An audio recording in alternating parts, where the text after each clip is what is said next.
Halo, selamat siang. Salam jumpa kembali dengan Mem Puji.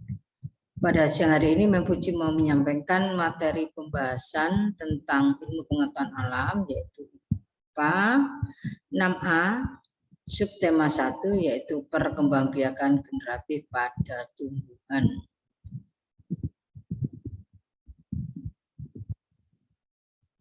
Perkembangbiakan tumbuhan itu ada dua, yaitu secara generatif dan secara vegetatif. Generatif itu pun dapat dibagi dua, yaitu secara kawin dan tak kawin. Vegetatif yaitu vegetatif alami dan vegetatif buatan. Perkembangbiakan secara generatif adalah perkembangbiakan secara kawin atau pembuahan. Dialami oleh tumbuhan berbiji. Alat perkembangbiakan tumbuhan berbiji adalah bunga. Bunga disebut sebagai alat perkembangbiakan karena dapat menghasilkan biji. Bunga sangat penting karena bunga merupakan bakal tumbuhan baru. Berikut yaitu bagian-bagian bunga. Mohon diamati baik-baik anak-anak, ini bagian bunga. Warna yang pink ini warna yang mencolok. Ini adalah mahkota bunga. Warna yang mencolok ini memiliki tujuan yaitu menarik serangga agar bisa hinggap pada bunga. Berikutnya yaitu kepala sari, benang sari, di sini tidak kelihatan ya. Kepala putik dan tangkai putik. Ya, ini benang sarinya banyak di sini. Kepala sari dan benang sarinya. Kepala putiknya ini satu aja ya. Lalu setelah itu tangkai putik. Masuk ke dalam lagi, ini adalah bakal biji atau bakal tanaman baru. Lanjut adalah tangkai bunga dan dasar bunga. Bakal biji dan ini adalah kelopak bunga. Kita amati mahkota bunga. Mahkota bunga dibuat seindah mungkin warnanya, menyolok atau bisa dengan maksud tujuan supaya bisa menarik hewan-hewan yang akan membantu proses fotosintesis. Fotosintesis ya.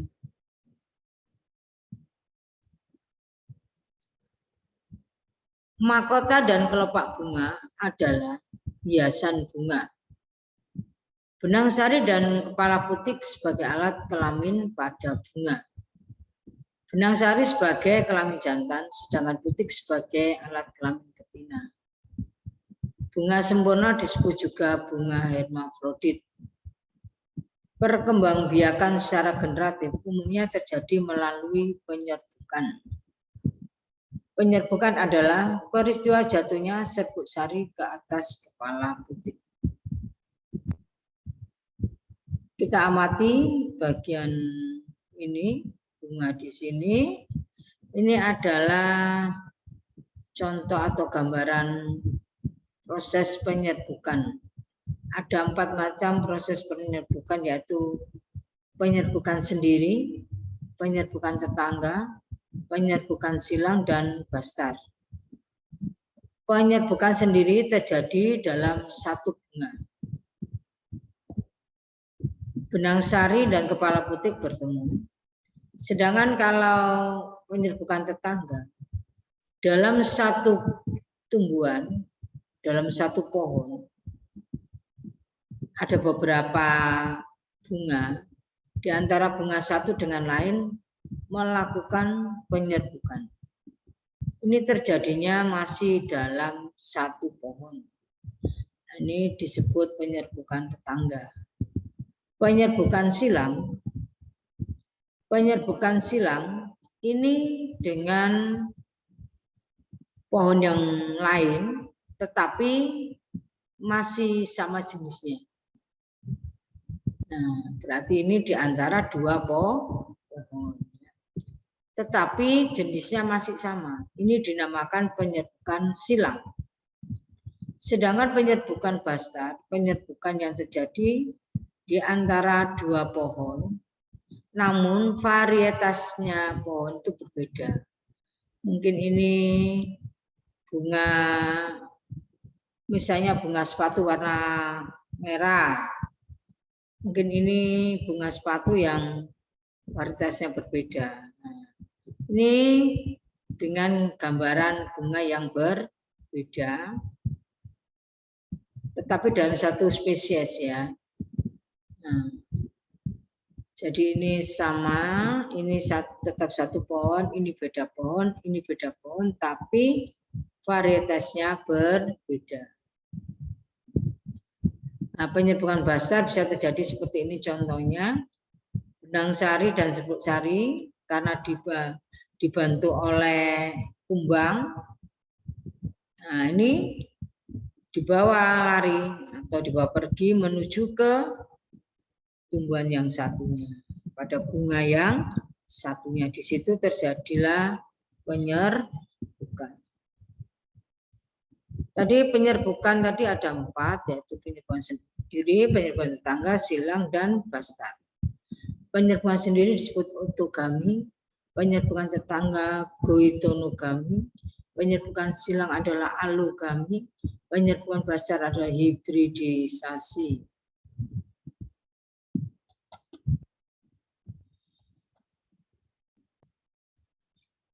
Beberapa perantara penyerbukan dengan perantara hewan, misalnya hewan serangga, burung, kelelawar, dan siput. Penyerbukan dengan perantara angin biasanya terjadi pada tumbuhan padi, jagung, dan gandum. Penyerbukan dengan perantara air yaitu tumbuhan Thalassia, Elodea, dan Hydrilla. Penyerbukan dengan bantuan manusia di antara lain yaitu tumbuhan vanili dan salak. Kita perhatikan hewan serangga yang membantu proses penyerbukan. Dia hinggap atau naik di atas mahkota dan mendekatkan dirinya ke benang sari, kepala putik, ya, akhirnya terjadilah penyerbukan. Selain itu juga ada burung, kupu-kupu, kelelawar, dan siput.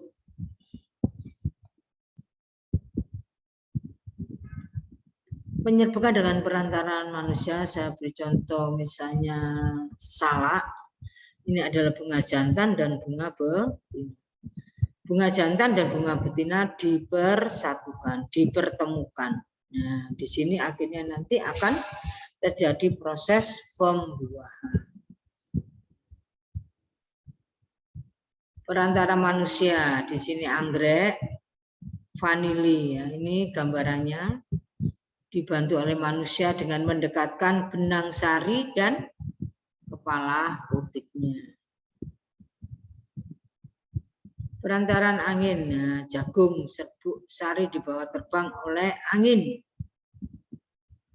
menuju ke tumbuhan lain, ya, yang terdapat bagian ini kelamin betinanya. Akhirnya terjadilah pembuahan. Begitu juga ini tanaman ini juga ini semacam juga rumput ya. Ini kalau tidak saya dandania ya. Sedangkan dengan perantara air yaitu Elodea, semacam gini tumbuhannya Elodea. Hydrilla ini tumbuhan air dan Elodea.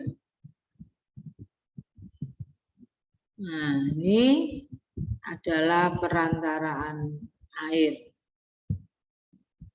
Sekarang selanjutnya menjawab pertanyaan. Apa yang dimaksud dengan pertanyaan ini? Perkembangbiakan secara generatif adalah alat perkembangbiakan tumbuhan berbiji adalah bunga disebut alat perkembangbiakan karena dapat menghasilkan. Bunga sangat penting karena bunga merupakan mahkota dan kelopak bunga adalah benang sari adalah kelamin jantan, sedangkan putik sebagai sel kelamin Perkembangbiakan secara generatif umumnya terjadi melalui peristiwa jatuhnya Ibu Sari ke atas kepala putik sebutkan 4 macam penyerbukan. Sebutkan perantara yang membantu proses penyerbukan dan berilah 2 contoh. Di sini anak-anak ada pembahasannya sekali. Perkembangbiakan secara generatif adalah perkembangbiakan secara kawin atau pembuahan. Alat perkembangbiakan tumbuhan berbiji adalah bunga. Bunga disebut alat perkembangbiakan karena dapat menghasilkan biji. Bunga sangat penting karena bunga merupakan bakal tumbuhan baru. Mahkota dan kelopak bunga adalah hiasan bunga. Benang sari sebagai sel kelamin jantan, sedangkan putik sebagai sel kelamin betina. Perkembangbiakan secara generatif umumnya terjadi melalui penyerbukan. Peristiwa jatuhnya Ibu Sari ke atas kepala putik disebut penyerbukan. Sebutkan 4 macam penyerbukan, yaitu penyerbukan sendiri, penyerbukan tetangga, penyerbukan silang, dan penyerbukan bastar. Sebutkan perantara yang membantu proses penyerbukan. Berilah 2 contohnya, yaitu hewan, serangga, burung, kupu-kupu, siputnya. Ini biasanya pada bunga sepatu, bunga matahari, dan lain-lain. Perantara angin adalah padi, tanaman padi, tanaman jagung, tanaman gandum, dan sorghum. Dengan perantara air yaitu hidrilla dan thalasia.